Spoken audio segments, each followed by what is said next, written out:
Okay. Can you see it, hear me again? Yes. Okay. Quite funny, I didn't notice that I'm not there. I was still talking. Only now I got a call. I was informed that I'm not part of you. Maybe next time in case I fall out again and you don't hear back from me within 2 or 3 minutes, you can call me straight away. Just that I also noticed it because my Zoom window was still there. It was still visible.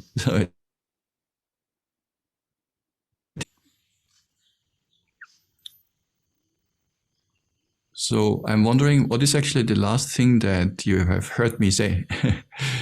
Did I already speak about the counterparts, that Mudita is a counterpart, about jealousy? Did you hear me talk about this already? Yes, Bhante, you have finished that. You have reached your overcome, dislike, discontent. Discontent also. Yeah. You were Okay. at AN 6.13. You were going to start talking about AN 6.13. Just starting. I didn't read it out yet. Did I already read out the whole passage? No. Okay. Very good. This is a very accurate way. Now I know where we are. Okay. So, Anguttara 6.13, related to discontent. The Buddha says, a bhikkhu might say thus, I have developed and cultivated the liberation of the mind by altruistic joy, made it my vehicle and basis, carried it out, consolidated it, and properly undertaken it. Yet, discontent still obsesses my mind. So he's a monk who makes the claim he's practicing mudita a lot, but he still has a lot of discontentment. He should be told, so the other monks should tell him, not so, do not speak thus, do not misrepresent the Blessed One. It is impossible and inconceivable, friend, that one might develop and cultivate the liberation of the mind by altruistic joy, yet discontent could still obsess one's mind. So the monks tell him, that's not true, that cannot be. Then that you are practicing a lot of mudita properly, yet the mind is full of discontentment. They say, there's no such possibility, for this friend is the escape from discontentment, namely the liberation of the mind by altruistic joy. And at first I found it strange, why is actually altruistic joy the countermeasure for discontentment? But then, if you contemplate about that, actually it becomes also very clear that if you can delight in the happiness of what other people have, and in this way you can be happy, well, you don't need to have many things on your own. You can get happiness from other people's successes. So we can be contented with the things we have, because our happiness comes from the good fortunes of others. That's why I said yesterday, mudita is happiness for free, no price.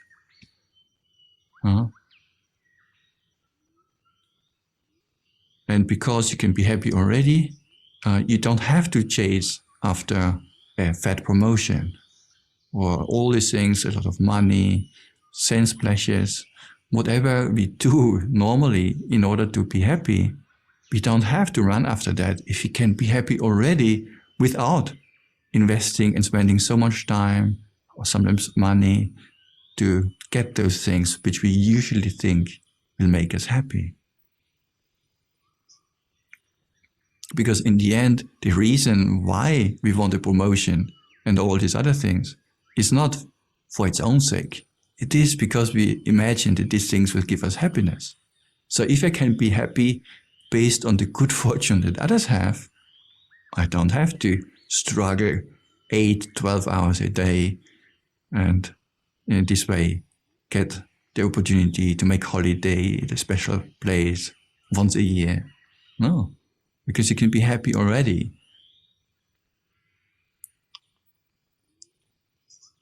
it's interesting that this also finds a manifestation actually in the planes of existence. You know, there's one of the very high planes of existence, one of the devas, and they, through the power of their past cultivation, they can just think about objects that they want to have, and then the object just appears. So they have the power of creation. They can create items and things, and they will be happy with those things.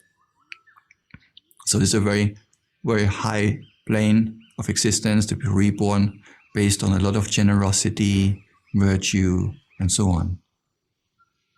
But interestingly, there's another plane just above them. And these devas, they don't even bother to create things on their own. They just delight in the creation of these other devas that I've just mentioned. So they delight in the creations of these others without even having to do it themselves. And in this way, they can get joy. And you can see here, this one is a higher plane of existence. So this even finds an expression in these celestial abodes, in the Deva realms, that appreciative joy, rejoicing in what others have done is a very high and noble mental state. Venerable Āyasmā-ariyadhammika, the German monk who lived in Sri Lanka for many years in the 19th century, he's a disciple of Venerable Āyasmā-ariyadhammika. So the two Germans, early scholars and practitioners who lived in Sri Lanka. And he once summarized it like this: sympathetic joy gives to equanimity the mild serenity that softens its stern appearance. It is the divine smile on the face of the enlightened one. Maybe I need to give you a bit of a context here. You see, he speaks about equanimity also. So equanimity is also one of the 4 Brahma Viharas. And equanimity, if done properly, it balances things out. Because you step back and you see the bigger picture. But equanimity, when it's not cultivated completely rightly, it can also turn a little bit in the sense of not caring, not being bothered by, even when something happens to somebody else, I don't care, nothing to do with me. Probably he or she deserves it, right? Maybe he has done something bad in the past. So what? You know, this is not exactly the kind of equanimity that we want. So that's why all 4 Brahma Viharas, they compensate each other and they support each other and they balance each other out.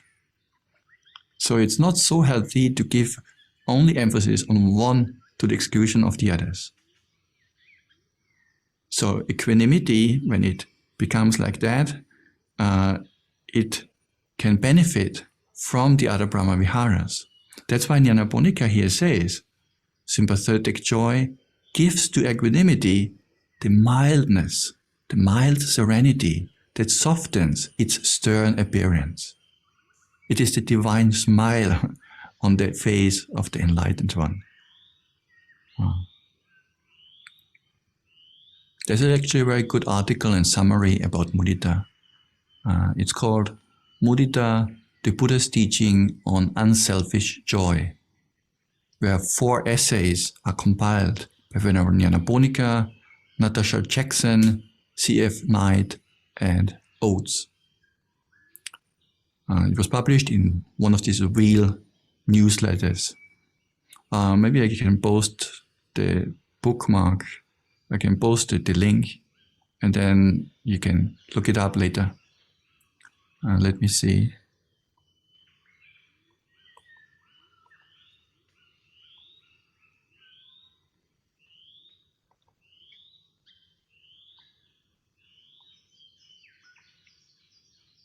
Okay, open the chat window. Normally my chat window is open, but because I always fall out of Zoom, it's not open now anymore. Okay.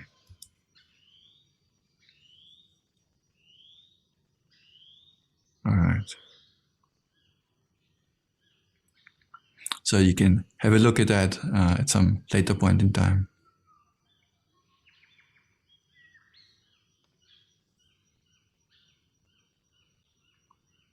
Okay, I think that's enough of what we need in terms of theory about mudita. I think we can go straight now practicing it together for a short while. Maybe 20 minutes, I will give you a guided meditation and we can practice together. So please get into your meditation posture. Sitting comfortably. For this practice, please, you can close the eyes.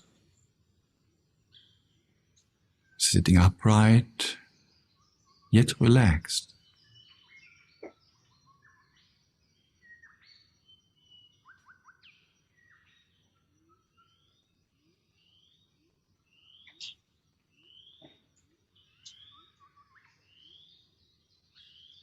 If there's any tension in the body, you can release that tension.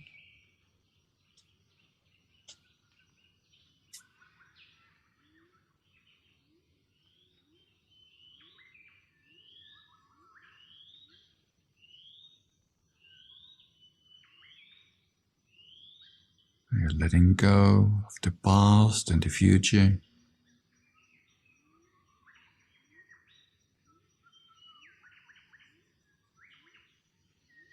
And we are starting out by recalling an incident where we ourselves, where you yourself have accomplished something that you were keen of achieving. It can be just recently or long ago. How did you feel at that time?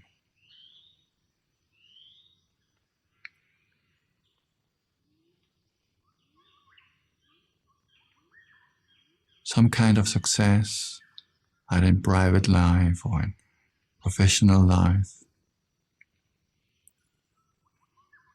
Something in the family that you yourself have done and achieved. How did you feel back then?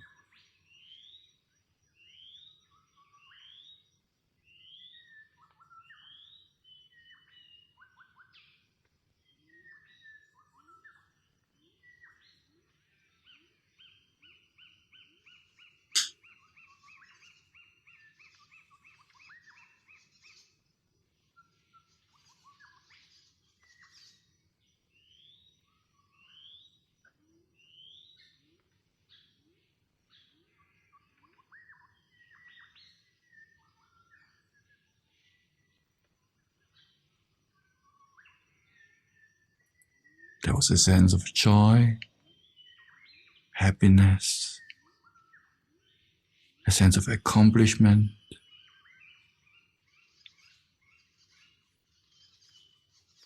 maybe a bit of wholesome pride even, hopefully wholesome.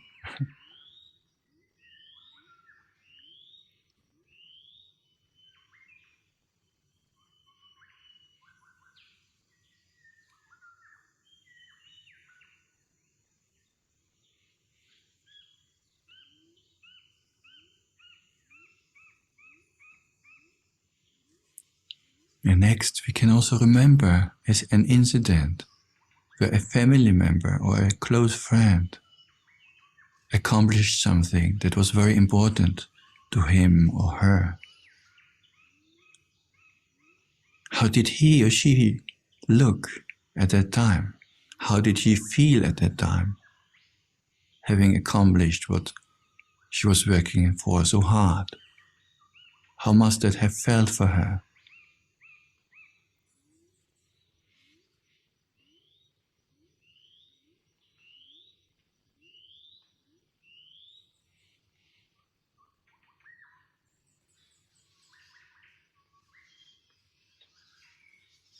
And try to find a concrete example of really a person, a family member or a friend who had a good fortune, either in the worldly side, or maybe even spiritually.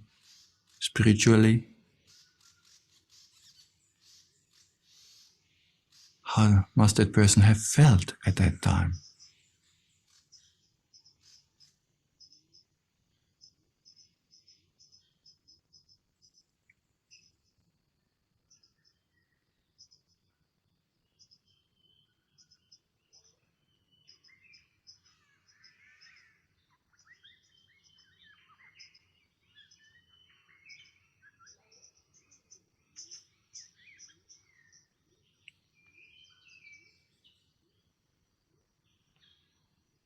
I rejoice in your accomplishment.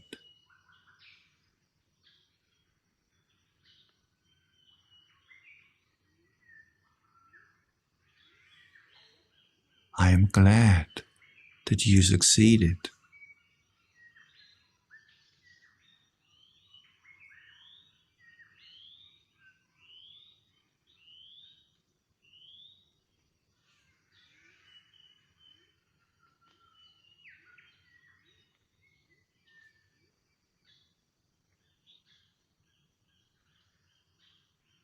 Your happiness is my happiness.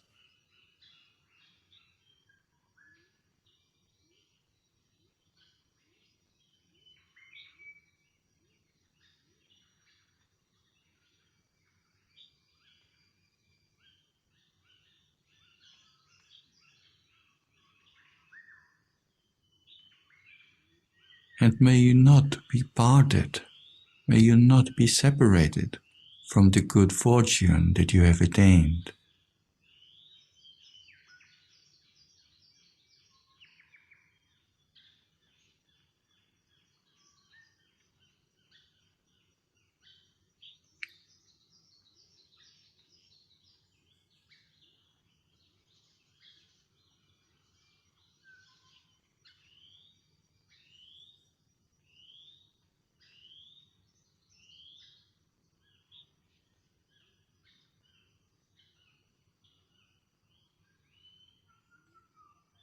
Just as myself, you too fully deserve to be successful and happy in your undertakings.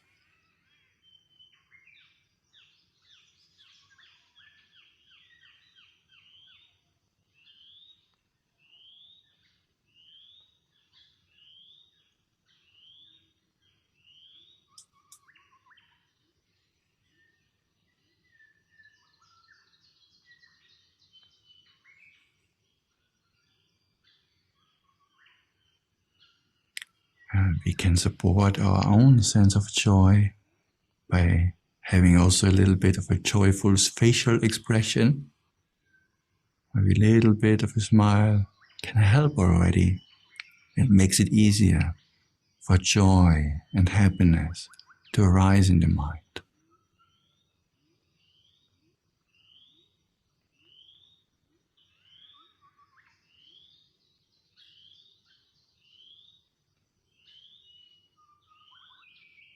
I rejoice in your happiness, in your accomplishment.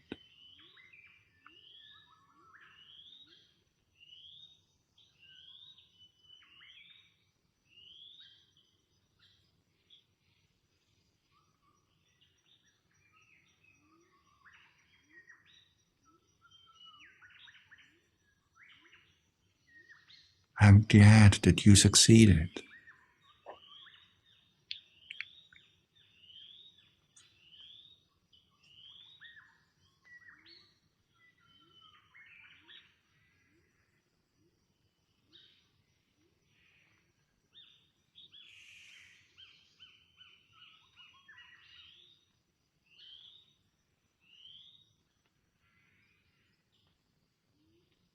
Your happiness is my happiness.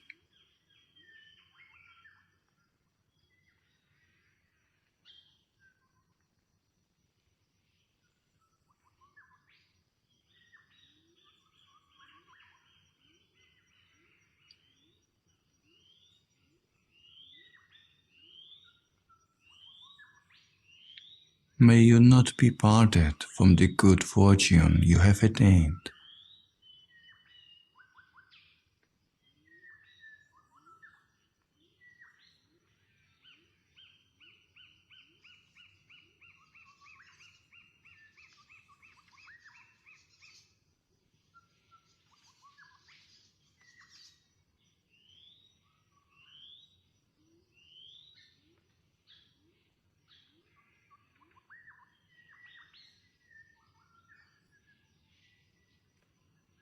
And now we try to develop the same sense of mudita also towards a more neutral person, to whom we don't have any special relationship, but of whom we know or have heard that he or she has obtained something of value, maybe a promotion,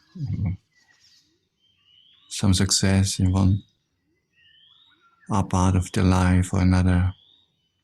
Maybe just a couple being happy and married.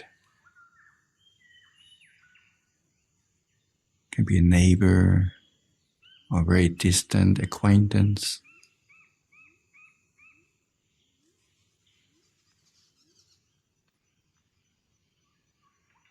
How must it feel for him or her to be in that situation?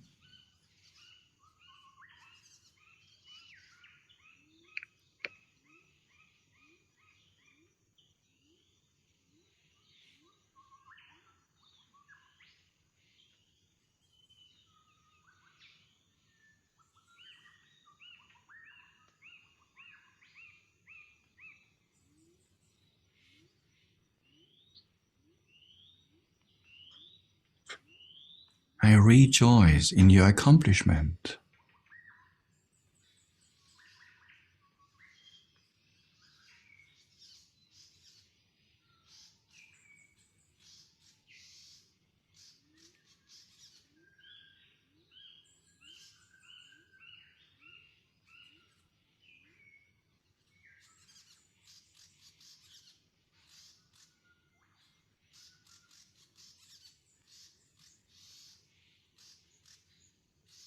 Your happiness is my happiness.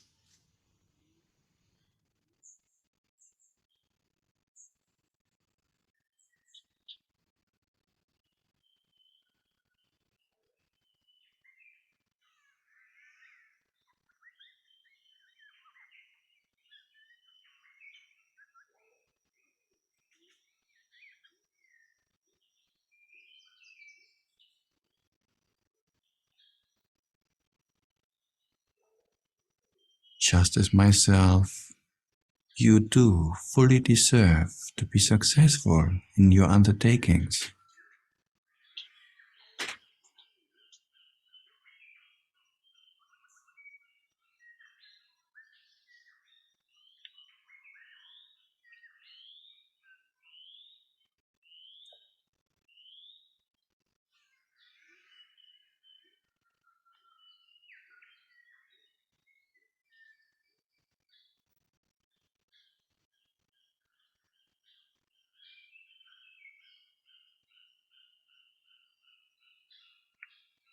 And now we select a person with whom we maybe had some issues in the past, or maybe a person whom maybe we have some jealousy in the past towards his or her successes. Now we apply the same mudita also to that person. How happy must that person be having achieved something? How wonderful.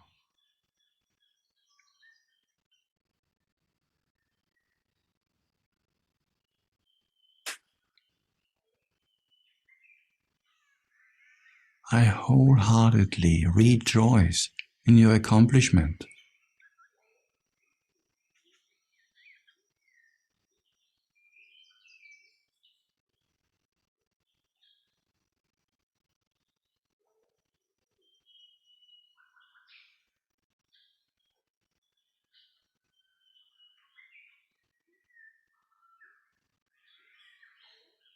Your happiness is my happiness.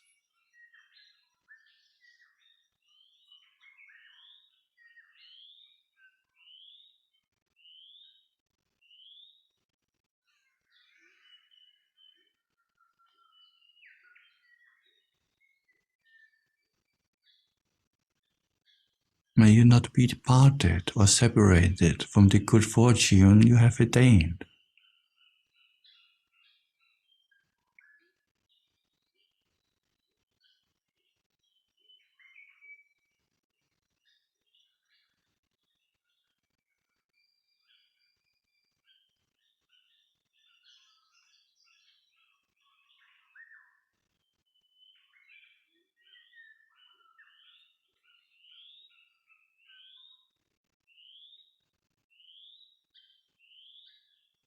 Just as myself, you do fully deserve to be happy and successful in all your wholesome undertakings.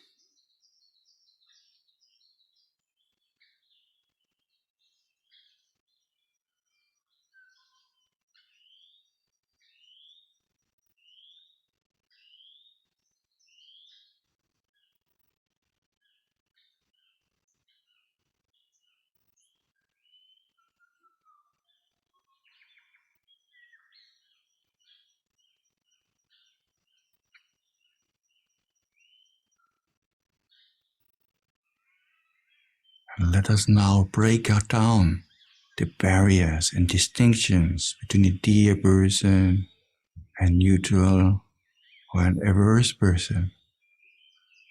We break down these artificial distinctions and wish for all beings that they may never be parted from the good things and good fortunes they have obtained.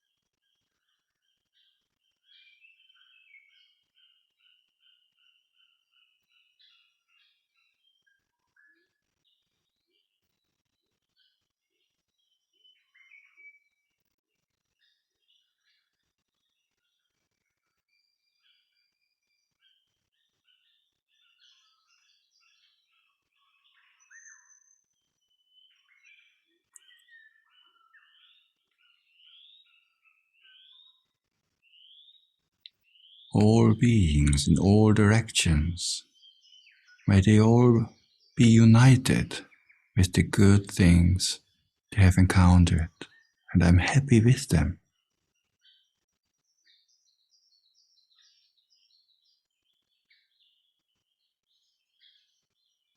Your happiness is my happiness.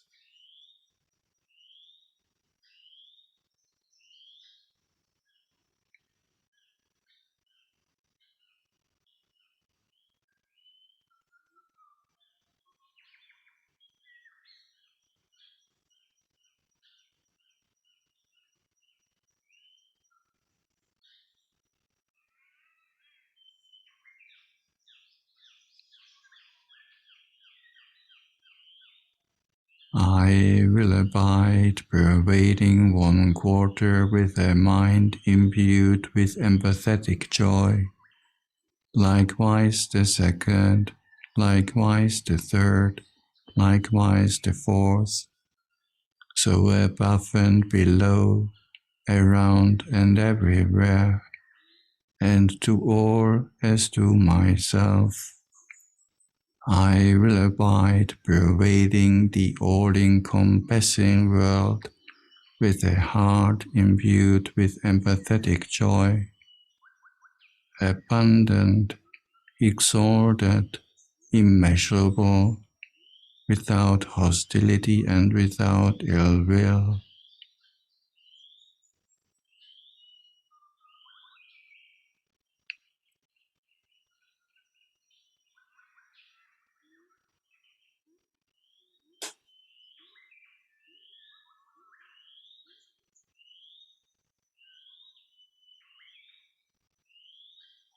Before we end this meditation session,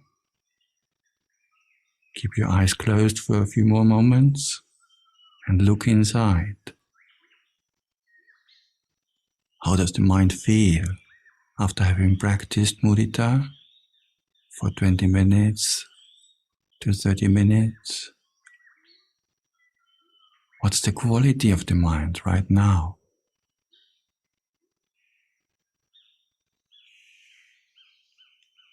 In what way is it different to before?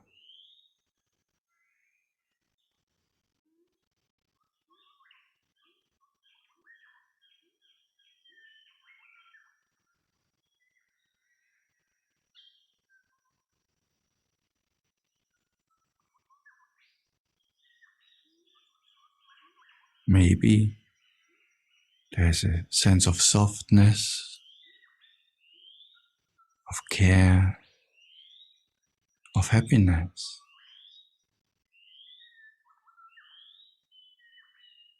A sense of connection.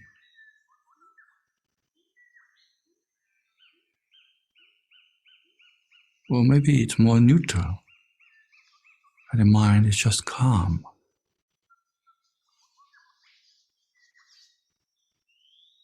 And at peace with the world and with others.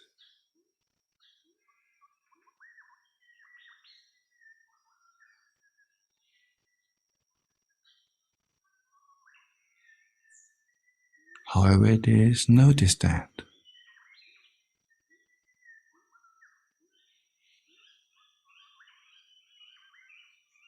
Is this a feeling? Is this an emotion, a mental state that is worthwhile cultivating?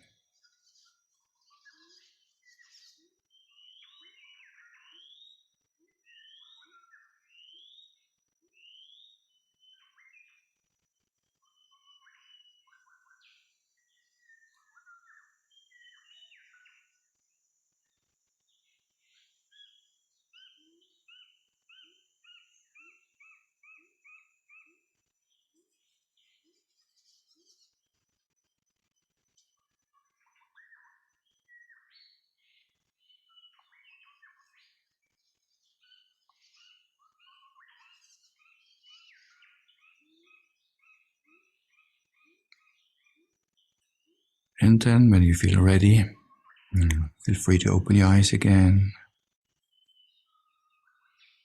And we're coming to an end of this meditation.